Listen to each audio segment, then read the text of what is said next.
கொழும்புல தான் கொலை செய்கிறது கஷ்டம். நாங்கள் யாழ்ப்பாணம். ஸோ படத்தில் வந்து ஒரு அரசியல் சார்ந்திருக்கக்கூடிய விஷயத்தை வந்து ரொம்பவே அழகாக ஷார்ட் அண்ட் ஸ்வீட்டாக அப்பப்போ தட்டி விட்டுருக்காங்க நம்மளுடைய ப்ரொடியூசர் டைரக்டர் அப்படின்னு சொல்லலாம். யாருக்கு தெரியுமாடா அந்த நாட்டு கவர்மெண்ட் உங்கள் சம்மந்தப்பட்ட விஷயத்தில் ஏதோ தப்பாக இருக்குன்னு அர்த்தம். ஷூட்டில் தான் இருந்தேன்.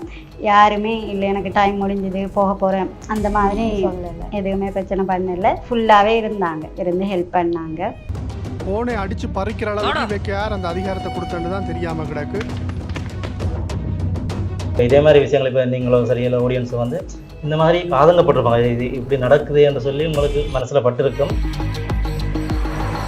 இல்ல பிரதர், பொலிசுக்கெல்லாம் போயிடாது பிரதர். ஏன்னு சொல்லி சொன்னா அவங்க இப்ப உள்ளால யாருக்கும் தெரிஞ்ச சப்போர்ட் எடுத்து வெளியில வந்துருவாங்க. இப்போ ஒரு குறிப்பிட்ட கவர்மெண்ட் இவங்க தான் அப்படின்னு நாங்கள் பாயிண்ட் பண்ணல, குறிப்பிட்ட அமைப்புகளை மீன் பண்ணல அப்படின்ற பட்சத்தில் நீங்கள் இதை கட் பண்ண தேவையில்லை, இப்படியே ரிலீஸ் பண்ணுங்க அப்படின்னு யூ சர்டிஃபிகேட் கொடுத்தாங்க சென்சார்.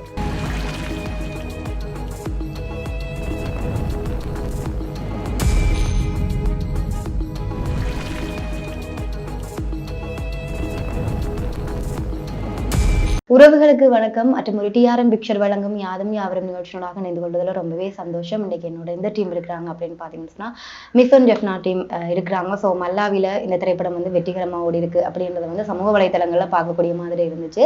ஸோ படத்தை வந்து நானும் பார்த்துருந்தேன். ஸோ படத்தில் வந்து ஒரு அரசியல் சார்ந்திருக்கக்கூடிய விஷயத்த வந்து ரொம்பவே அழகாக ஷார்ட் அண்ட் ஸ்வீட்டாக அப்பப்போ தட்டி விட்டுருக்காங்க நம்மளுடைய ப்ரொடியூசர் டைரக்டர் அப்படின்னு சொல்லலாம்.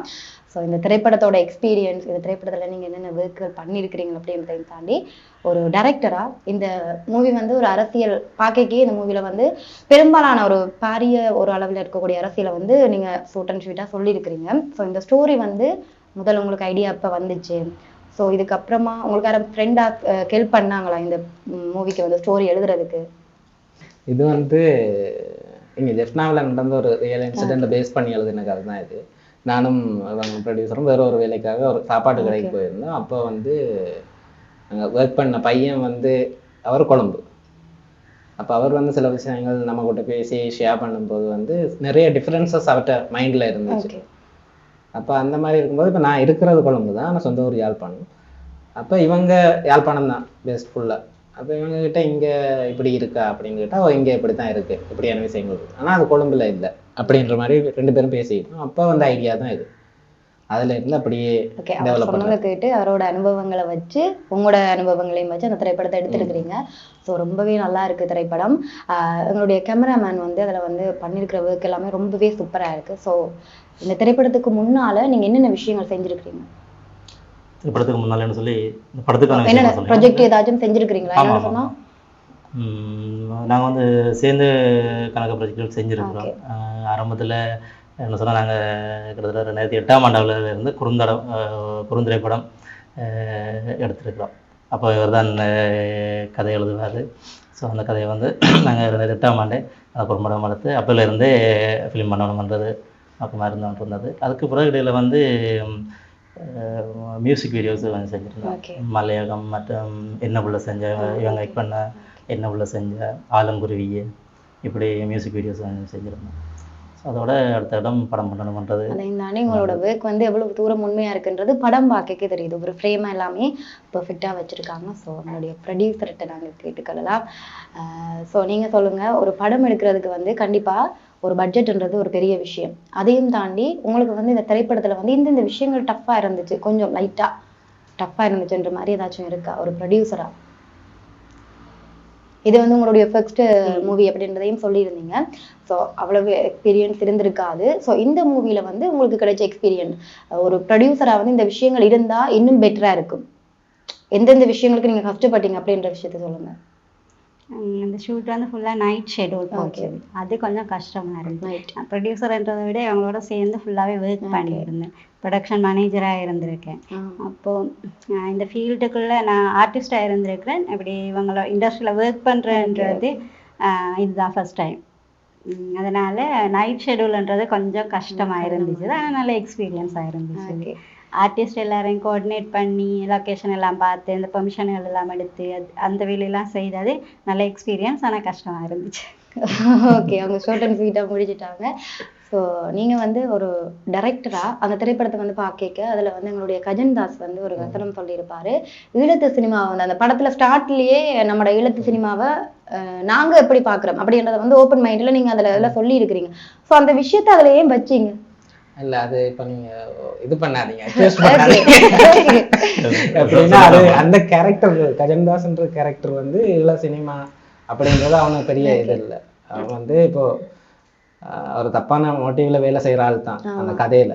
அப்ப அவன் எல்லாத்தையுமே வந்து ஜஸ்ட் லைக் தட் அப்படி கடந்து போற ஒரு கதாபாத்திரம். அவன் தான் அந்த கமெண்ட் சொல்லுவான், ஈழ சினிமான்றது இப்ப எடுக்கவும் மாட்டாங்க, சரியா பாக்குற மாதிரி இல்லை, அந்த மாதிரி அவன் சொல்லுவான். ஆனா அதுக்கு பின்னாடி ஜஸ்டிஸ் இருக்கும். அவன் அப்படி பேசுறதுக்கு பின்னாடி நம்ம என்ன நடக்கும்ன்றது படத்துல இருக்கும். ஆனா இப்ப நம்ம அந்த திரைப்படத்தை பார்க்க வந்து ஈழத்து சினிமா வந்து இன்னும் வளரையில. ஸோ நிறைய பேர் வந்து அந்த திரைப்படத்தை வந்து யாரா இருந்தாலுமே இவன் அப்படி செஞ்சிருக்க மாட்டான், நல்லா இருக்காது, எங்களோட திரைப்படம்ன்றதை வந்து எல்லாருமே அப்படிதான் பாக்குறாங்க. ஸோ அந்த விஷயத்த வந்து அதுல வச்சிருக்கிறது வந்து ஈழத்து சினிமாவை அப்படி பாக்குற எல்லாருக்குமே ஒரு செருப்படியா இருக்கும் அப்படின்னு நான் நினைக்கிறேன். இந்த திரைப்படத்துல வந்து ஒரு அரசியலுக்கு பின்னால் இருக்கக்கூடிய விஷயங்கள் மறைமுகமாக இன்றைக்கு வரைக்கும் மக்களுக்கு தெரியாம மறைச்சு வச்சிருக்கப்பட்ட விஷயங்கள் எல்லாமே நீங்க சொல்லி இருக்கிறீங்க. அதுல வந்து அந்த பாயிண்ட் வந்து நீங்க வைக்க சில பேர் வந்து அரசியல் படம் ரிலீஸ் பண்ணிக்க வந்து யோசிப்பாங்க, எந்த விஷயத்தையுமே பட்டன் உடைக்க மாட்டாங்க. என்ன எங்களோட ஈழத்து சினிமாவில் நிறைய பேர் வந்து அப்படி திரைப்படங்கள் எடுத்துருக்காங்க. ஆனா வந்து அது நம்ம பார்க்கும்போது இதைத்தான் சொல்றாங்கன்னு தெரியல, ஆனா இந்த மூவில இந்த விஷயத்தை தான் சொல்றாங்கன்ற மாதிரி வச்சிருக்காங்க. ஸோ உங்களுக்கு அது பார்க்க வந்து இல்ல லக்ஷனா எவ்வளவு ஒரு டஃபா இருந்துச்சு இந்த விஷயம் நான் வச்சதுக்கு பின்னால? எனக்கு இப்ப உங்களை யாரும் கேட்டிருக்காங்களா இன்னும் மச்சான் இப்படி ஓப்பனாவே இந்த படம் எடுத்திருக்கிறேன் நம்ம கேட்டிருக்காங்க? இவங்களே கேட்டிருக்காங்க, ப்ரொடியூசரே கேட்டிருக்காங்க. நீங்க எப்படி அதை எதிர்கொள்றீங்க? உங்கள்ட்ட இருந்து ஒரு இல்ல அது வந்து இப்போ என்னன்னா நான் சென்சார் போர்ட்டுக்கு அனுப்பினோம் படத்தை. அப்ப அங்க பார்த்துட்டு அவங்க கட் பண்ண சொல்லல, இந்த இவ்வளவு பொலிட்டிக்கலி நான் அதுக்குள்ள பேசியிருக்கேன். அப்ப அது காட்சியா இல்ல, இப்போ ஒரு குறிப்பிட்ட கவர்மெண்ட் இவங்க தான் அப்படின்னு நாங்கள் பாயிண்ட் பண்ணல, குறிப்பிட்ட அமைப்புகளை மீன் பண்ணல அப்படின்ற பட்சத்தில் நீங்கள் இது கட் பண்ண தேவையில்லை, இப்படியே ரிலீஸ் பண்ணுங்க அப்படின்னு யூஸ் சர்டிஃபிகேட் கொடுத்தாங்க சென்சார். அப்போ அது கவர்மெண்டாலே அலோவ் பண்ணதுனால நான் அதை பற்றி யோசிக்கல. ஆனால் இவங்களுக்கு இப்போ பர்சனலாக நாம பேசிக்கும் போது இது கொஞ்சம் சென்சிட்டிவாக இருக்குது. ஏன்னா இந்த திரைப்படத்தில் நடிக்கைக்கு வந்து இப்போ நீங்கள் ஒவ்வொரு கரெக்டாக தேடி சூஸ் பண்ணியிருப்பீங்களா, ஹீரோ அப்படி இப்படி வில்லன் அப்படி இப்படிலாம். ஸோ அவங்களுக்கு இந்த ஸ்டோரி சொன்னப்போ அவங்களோட ரிப்ளை உங்களுக்கு எப்படி இருந்துச்சு? நான் சொன்னா தானே ரிப்ளை பண்றேன். அப்ப படம் கதையை சொல்லலையா? கொஞ்சம் அவங்க எல்லாரையும் பர்சனலா தெரியும்ன்றதுனால இப்படி ஒரு கேரக்டர் இருக்கு பண்ணுங்க அப்படின்னு. அவங்க எல்லாம் படம் பார்த்ததுக்கு அப்புறம் தான் கம்ப்ளீட்டா தெரியும் அவங்களுக்கு இதுதான் படம் அப்படின்றது. நான் பார்த்ததுக்கு அப்புறம் எல்லாருமே ஹாப்பி தான். ஓகே. படம் நீங்க ஸ்பாட்ல தான் சொன்னீங்களா கதையிலே?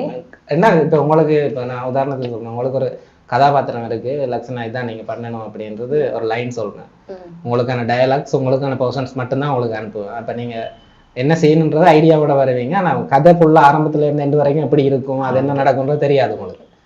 நீங்க வந்து உங்களோட பர்சனை மட்டும் நடிச்சிட்டு போயிருங்க. அப்படித்தான் எல்லாரும் பண்ணாங்க அதுல. ஓகே, பரவாயில்ல, கதை தெரியாம நடிச்சிருந்தாலும் பெர்ஃபெக்டா நடிச்சிருக்காங்க அப்படின்னு சொல்லலாம். ஸோ உங்களோட நீங்க சொல்லுங்கண்ணா, ஒரு கேமராமேனா வந்து இதுக்கு வந்து இவ்வளவு எஃபெக்ட் நான் போட்டிருக்கேன் என்று சொன்னா, முதல் வந்து நீங்க நிறைய ப்ரொஜெக்ட் செஞ்சிருப்பீங்க, அந்த ப்ரொஜெக்ட்ல இல்லாத ஒரு விஷயம் இந்த திரைப்படத்துல நான் கொடுத்துருக்கிறேன். உண்மையிலே பாருங்க, இப்போ கடைசி இவர் சொன்ன விஷயத்துல இருந்து உங்களுக்கு விளங்கியிருக்கு நான் என்ன மாதிரி கஷ்டப்பட்டிருப்பேன்னு சொல்லி. கதை அவங்களுக்கு தான் சொல்ல மாட்டேன், நமக்கு தான் சொல்ல மாட்டேன். அப்படிதான் இந்த மாதிரி தான் போகும். அப்போ இந்த படத்துல பொறுத்த வரைக்கும் பார்த்தீங்கன்னு சொன்னா உண்மையில வந்து நைட் ஷூட் தான் கூட போயிருக்கோம். உண்மையிலே இந்த ஷூட் பண்ண பிறகு தான் நம்ம ஜெஃப்னா இப்படி இருக்குமா இரவில்ன்ற ஒரு இதே இருக்கு. இரவு 2 மணி 3 மணி வரைக்கும் யாழ்ப்பாணத்துக்கு தான் எடுத்திருப்போம். அதில் கூடின பாகம் வந்து யாழ்ப்பாணம் டவுனுக்குலாம் எடுத்திருக்கிறோம். கிட்டத்தட்ட 2 மணி 3 மணி அப்புறம் மாதிரியான டைமில் எல்லாம் எடுத்திருக்கிறோம். அப்போ தான் எங்களுக்கு பார்க்க யாழ்ப்பாணம் இந்த மாதிரி அழகாக இருக்குமான்றது வந்து அது பார்க்க தெரியும். மற்றது நாங்கள் கஷ்டம்னு சொல்லி உண்மையில் வந்து நாங்கள் ஒர்க் பண்ண எல்லாருமே வந்து பார்த்திங்கன்னு சொன்னால் எல்லாருமே வந்து ஒரே ஃப்ரெண்ட்ஸு கிட்டத்தட்ட எல்லாருமே இப்போ அந்த மாதிரி இருக்கிற வழியால் பெருசாக கஷ்டம்னு இல்லை. ஆக இரவுன்னு சொன்னால் தூக்கம் மட்டும் தான் பிரச்சனை, மறுபடி மற்ற எல்லாமே வந்து எல்லாருமே பங்கெடு செஞ்ச முடிய மாதிரி இருந்தது. ஸோ அதில் பெருசாக கஷ்டம்னு சொல்கிறதுக்கு ஓகே. படத்தை பார்க்கே உங்களோட ஒர்க் எல்லாரோடைய ஒர்க்கும் தெரியுது. ஸோ ஒரு ப்ரொடியூசராக நீங்கள் வந்து சொல்லியிருந்தீங்க நைட் ஷெடியூல் வந்து ரொம்ப கஷ்டமாக இருந்துச்சு, இருந்தாலும் எனக்கு எல்லாருமே சப்போர்ட் பண்ணியிருந்தாங்கன்னு சொல்லி. இந்த திரைப்படத்தில் வந்து பெரும்பாலான ஆட்கள் இப்போ வந்து ஈழத்து சினிமாவில் வந்து பெரும்பாலான ஆட்கள் வந்து கொஞ்சம் ஃபேமஸான ஆக்களை வந்து திரைப்படம் முந்தி வந்து இவர் நல்லா இருப்பாருன்னு எடுப்போம். ஆனால் இப்போ வந்து ஆக்களை சூஸ் பண்ணிக்க இவர் கொஞ்சம் ட்ரெண்டிங்காக இருக்கார், இவர் கொஞ்சம் மக்கள் மத்தியில் பேசப்படுற ஆளாக இருக்கார். அப்படி ஒரு கேரக்டரை வந்து நீங்கள் சூஸ் பண்ணுறதுக்கு மெயின் ரீசன் என்னென்னு சொன்னால், நிறைய பேர் வந்து பின்னால் கதைக்கிறாங்க, எங்களுக்கான வாய்ப்புகள் மறுக்கப்படுது அப்படின்னு சொல்லி ஒவ்வொரு கதறல்கள் இருக்கு. ஸோ நீங்க அதை எப்படி பாக்குறீங்க ஒரு ப்ரொடியூசரா? அவங்க வந்து இப்போ கேரக்டர் எல்லாம் செலக்ட் பண்ணது டைரக்டர் தான். அவர் வந்து இப்போ திடீரென்று அதை எடுக்கலை, நிறைய காலமாக இவங்களெல்லாம் அப்சர்வ் பண்ணி நிறைய ஆர்டிஸ்ட்டை பார்த்து ஓகே இந்த கேரக்டருக்கு இவங்க நல்லா இருப்பாங்க. இதில் நடித்த கூடுதலானவங்க எக்ஸ்பீரியன்ஸ் இல்லாத ஆட்கள் தான். ஆமாம், மற்றவங்க எல்லாம் இப்போ கஜனண்ணா, ஜெயராஜன் அவங்க தான் கொஞ்சம் எக்ஸ்பீரியன்ஸான ஆட்கள். டேரியன் அவங்க. மற்றபடி கூடுதலாக எக்ஸ்பீரியன்ஸ் இல்லாத ஆட்கள். அவங்களோட கேரக்டர் அவங்க ரியலாக எப்படி இருப்பாங்கன்றதை அப்சர்வ் பண்ணி ஃப்ரெண்ட்ஸ் சர்க்கிளில் தான் கூடுதலாக எடுத்தது. இப்போ பரிச்சயமான ஆட்களை வச்சு நம்ம மூவி எடுத்துட்டோம். ஸோ உங்களோட வந்து இதுதீராஜ் அண்ணா அந்த படக்குழுவில் வந்து ரொம்ப எல்லாருமே சப்போர்ட் பண்ணாங்களா? அந்த டீம் வந்து எவ்வளவு தூரம் இந்த படத்துக்கு எஃபெக்ட் போட்டாங்க? இப்போ நீங்கள் 3 பேர் தான் வந்திருக்கிறீங்க, இந்த திரைப்படத்தில் பின்னால் இருக்கக்கூடிய ஆட்களை பற்றி நீங்கள் தான் சொல்லுவோம் டைரக்டர். இல்லை, எல்லாருமே சப்போர்ட்டிவ் தான். இல்லாட்டி எப்படி நம்ம மேக் பண்ணியிருக்கல, அது நம்ம அது ஒரு குறுகிய காலம் ஒரு 4 நாள் நைட் ஷெட்யூல் பிளான் பண்ணி எடுத்ததான், ரொம்ப குறிப்பிட்ட டைமுக்குள்ளே தான் பிளான் பண்ணி எடுத்தோம். அப்போ எல்லாருமே சரியாக சப்போர்ட்டிவாக இருந்ததுனால தான் அது முடிக்கக்கூடிய மாதிரி இருந்துச்சு. டீமில் இருந்து இப்போது எல்லாருமே A to Z எல்லா டிபார்ட்மெண்ட்டில் வேலை செய்யுது. இப்போ என்னென்னா எல்லாரும் மாற்றி ஒர்க் பண்ணிப்போம். இப்போ இவங்க ப்ரொடக்ஷன் மேனேஜர், அசிஸ்டன்ட் டைரக்டர், அதில் நான் நடிச்சுக்கிட்டு இருப்பேன், இவங்க தான் ஆக்ஷன் கட் சொல்லிக்கிட்டு இருப்பாங்க. இப்போ எங்களை சீனெல்லாம் டைரக்ட் பண்ணதா அவங்க. அப்போ அந்த மாதிரி இருக்கு. இவர் கேமரா டிபார்ட்மெண்ட்றதுனால இவர் விஷயம் ஏற்படும். மற்ற ஆட்கள் எல்லாம் இப்போ நான் நடிச்சுட்டு வந்து நான் மற்ற வேலைகள் பார்ப்பேன். அதில் என்னோட நடிக்கிறவர் வந்து அவர் அசிஸ்டண்ட்டாக ஒர்க் பண்ணுவார். அதனால எல்லாரும் சுற்றி ஒர்க் பண்ணதுனால எந்த இஷ்யூவும் வரல. ஒரு ப்ரொடியூசரா இந்த திரைப்படம் வந்து ரிலீஸ் ஆனதுக்கு அப்புறம் நீங்க பார்த்துருப்பீங்க. ஸோ நேரா பார்க்கும்போது அதுல வந்து குறைகள் நிறைகள் எல்லாமே இருந்திருக்கு. ஸோ உங்களுக்கு அனுபவம் எப்படி இருந்துச்சு? படம் பார்க்க இந்த விஷயத்தை இவங்க செஞ்சிருக்கலாம் அல்லது இந்த விஷயங்கள் சூப்பரா செஞ்சிருக்காங்க அப்படின்ற மாதிரி இருந்திருக்கு, அந்த விஷயத்தை சொல்லுங்க. எனக்கு அது ஃபுல்லாக ஸ்க்ரீனில் பார்க்கும்போது எனக்கு தோணுன விஷயம், இப்போ இவங்க ஸ்டார்ட்டில் ஃபஸ்ட்டு என்கிட்ட சொல்லும்போது, இந்த கதை பற்றி சொல்லும்போது நிறைய அதில் டயலாக்ஸ் தான். சீன்ன்றதை விட நிறைய ஒரு விஷயம், இப்படியான விஷயங்களை எப்படி சொல்ல போகிறோம். இப்போ அதை சீனாவும் காட்டலாம், டயலாக்ஸ்லேயும் காட்டலாம். அப்போது அது செய்யும்போது இப்போ 2 பேர் அது கான்வர்சேஷன் மாதிரி தான் போகுது, அதிகம் பாய்ஸ். அப்போ எனக்கு அது டவுட் இருந்துச்சு, இது இன்ட்ரெஸ்டாக இருக்குமான்னு சொல்லிட்டு. 2 பாய்ஸ் இருந்து பேசிகிட்டு இருக்கிறாங்க, பொலிட்டிக்ஸ் பேசிகிட்டு இருக்கிறாங்கன்னு அவ்வளோ இன்ட்ரெஸ்டாக இருக்காதோன்னு ஒரு டவுட் இருந்துச்சு. ஆனால் அது அந்த கான்வர்சேஷன்லேயே இடையில ஸ்க்ரீனில் பார்க்கும்போது இடையில நல்ல இன்ட்ரெஸ்டான விஷயத்தின் மூலமாக அந்த உத்தின்னு சொல்லுவாங்க தானே, அந்த ஒரு கருவியை யூஸ் பண்ணி அதுக்குள்ளால இந்த கான்வர்சேஷனை நல்லா வெளியே கொடுத்துருந்தாங்க. அது ஸ்க்ரீனில் பார்க்கும்போது ஒரு பிரேக் இல்லாமல், ஒரு தொய்வு இல்லாமல் இன்ட்ரெஸ்டாக போய்கொண்டு இருந்துச்சு. அது கிளைமேக்ஸில் எல்லாம் ட்விஸ்ட் எல்லாம் வச்சுருந்தாங்க, சர்ப்ரைஸ் எல்லாம் வச்சுருந்தாங்க. அது பார்க்கும்போது எனக்கு அதுதான் தோணுச்சு, இவங்க ஸ்டார்ட்ல அதை சொன்னதுக்கும் இப்போ அது அவுட்புட் நல்லா இருக்குது அது சொல்லிட்டு. இந்த படத்தை வந்து நீங்களும் பார்த்துருப்பீங்க. ஸோ இந்த படத்தின் மூலமாக என்ன சொல்ல வாரீங்க நீங்க? இந்த படத்தில் உண்மையில கணக்க விஷயங்கள் நாங்கள் சொல்ல வந்திருக்கிறோம். அதில் சொல்லியிருக்கிற விஷயங்கள் வந்து யதார்த்தமான எங்களுடைய வாழ்க்கையில் நாங்கள் பார்க்குற, அனுபவித்த, சில இடங்களில் பாதிக்கப்பட்ட சில விஷயங்களை வந்து இப்போ நாங்கள் கதைச்சிருக்கிறோம். அதில் உண்மையில் இப்போ இதே மாதிரி விஷயங்கள் இப்போ நீங்களோ சரியில்லை ஆடியன்ஸ் வந்து இந்த மாதிரி ஆதங்கப்பட்டிருப்பாங்க, இது இப்படி நடக்குது என்று சொல்லி உங்களுக்கு மனசில் பட்டிருக்கும். அது எப்படி இப்போ வெளியில் எப்படி சொல்கிறது, இது அடுத்தவங்களை ஒரு அட்லீஸ்ட் ஒரு விழிப்புணர்வாக கூட இதை எப்படி சொல்லலாம்னு சொல்லி நீங்கள் யோசிச்சிருக்கலாம். ஸோ அந்த மாதிரியான விஷயங்களை தான் இதில் கதைச்சிருக்கிறோம். அப்போ இந்த கதை வந்து இப்போ இவங்க சொன்ன மாதிரி இவங்க 2 பேரும் எப்படி இதை இன்ட்ரெஸ்டாக கொண்டு போக போகிறாங்கன்னு சொல்லி உண்மையிலே அதில் கதைச்ச விஷயம் வந்து ஒவ்வொன்றுமே வந்து முக்கியமான விஷயங்கள். ஸோ அது அந்த முக்கியமான விஷயங்கள்ன்ற பார்க்கைகள் வந்து அது இன்ட்ரெஸ்டாக தான் போகும். என்று சொன்னால் எங்களோட வாழ்வியல் யதார்த்தமான விஷயங்களை நாங்கள் படுற விஷயங்கள், நாங்கள் பாதிக்கப்படுற விஷயங்கள், என்னுடைய பாதப்பரிய கதைகள் வந்து எல்லாருக்கும் வந்து தோணும். ஸோ அப்போ நாங்கள் இப்போ உண்மையில நாங்கள் ஆடியன்ஸை நாங்கள் எதிர்பார்க்குறோன்னு சொன்னால் எல்லோரும் வந்து பாருங்கள், பார்த்துட்டு அந்த விஷயங்களை எடுத்துக்கொள்ளணும். ஸோ அதை ஏன்னா எல்லாருக்கும் வந்து தெரியப்படுத்தணுன்றதுக்காக தான் நாங்கள் அதை வச்சுருக்கிறோம். ஸோ எல்லாரும் வந்து பாருங்க, நல்ல சப்போர்ட் தாங்க. சரி, இந்த டீம் வந்து ஒரு ப்ரொடியூசராக உங்களுக்கு வந்து இந்த விஷயங்கள் பெர்ஃபெக்டாக செஞ்சுருக்காங்க, இவங்க ஹெல்ப் பண்ணியிருக்கிறாங்க அப்படின்ற மாதிரி இருந்தால் சொல்லுங்கள். ஆக்டர்ஸ் எல்லாருமே அதில் ஒர்க் பண்ணவங்க நல்ல சப்போர்ட்டாக இருந்தாங்க. டைம் பார்க்காம நைட்டு கூடுதலாக நாங்கள் அதை ஒரு 4-5 நாள் ஒரு 12 இருந்து 5-6 வரைக்குமே ஷூட்டில் தான் இருந்தேன். யாருமே இல்லை எனக்கு டைம் முடிஞ்சது போக போகிறேன் அந்த மாதிரி சொல்லலை, எதுவுமே பிரச்சனை பண்ணலை. ஃபுல்லாகவே இருந்தாங்க, இருந்து ஹெல்ப் பண்ணாங்க. அந்த டைமில் சாப்பாடு கிடைக்காது, டவுனில் கடையில் மூடி இருக்கும், சாப்பாடு கிடைக்காது. அப்போ அதெல்லாம் அவங்களே ஏதாச்சும் டீ போட்டு அந்த மாதிரி எல்லாம் அவங்களே பார்த்துக்கினாங்க. நிறைய பாய்ஸ் இருந்தாங்க, அவங்களாம் நல்லா சப்போர்ட் பண்ணாங்க. அதாவது ஸ்ரீவருணி எங்களை இதில் ஒர்க் பண்ணியிருந்தா, அவள் வந்து பட்டிக்கலோ. இப்போ அவள் வந்து ஒரு நாள் ஷூட் தான் அவளுக்கு இருந்துச்சு. வந்தா கொழும்புல இருந்து பட்டிக்கலோ போயிட்டு வந்து நாங்கள் கேட்டேன்றதுக்காக அது வந்து செய்து வந்துட்டு போனேன். அவளுக்கு நாங்கள் தேங்க் பண்ணணும். வந்திருந்தாங்க. அதுக்கு பிறகு நாங்கள் இது நீங்க பார்த்துருப்பீங்க, நீங்க கேட்டீங்க எனக்கு இந்த இது யார் பண்ணது அப்படின்னு முதல்ல பேசும்போது. அந்த கேர்ளுக்கு வந்து நீங்க ஸ்டோரி சொன்னப்போ அவங்க என்ன ரியாக்ட் பண்ணாங்க? இல்ல நான் நிறைய பேருக்கு அது சொன்னேன். அது சொல்லிட்டு இப்போ கடைசியில அந்த கேரக்டருக்கு யாரை பண்றது அப்படின்னு இவங்கெல்லாம் கதைச்சாங்க, ப்ரொடியூசரும் கதைச்சாங்க. எங்களுக்கு தெரிஞ்ச அப்ப நீங்க 2-3 கேர்ள்ஸ் கிட்ட கதைச்சிருக்கீங்க. ஸோ அவங்களோட ரிப்ளை எப்படி இருந்துச்சு?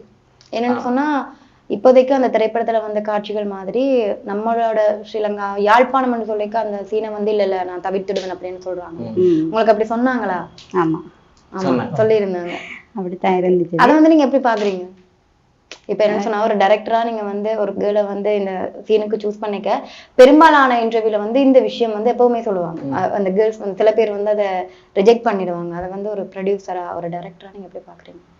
நான் வந்து எனக்கு இப்போ யாராவது பண்ணுவாங்க, இல்லாத நான் கொழும்புல இருந்து சரி ஒரு ஆர்டிஸ்ட் எடுத்துருவோம் அப்படின்றது தான். அப்போ ப்ரொடியூசர் தான் சொன்னாங்க, இங்கே நீங்கள் ஜெஃப்னாவில் பண்ணுறதுனால நம்ம இங்கே இருக்கிற ஆட்களே அதுக்கு இது பண்ணுவோம், கன்வின்ஸ் பண்ணுவோம், தப்பாக நாம ஒன்றும் காட்ட போகிறது இல்லையே அப்படின்னு அவங்க சொல்லிட்டு இருந்தாங்க.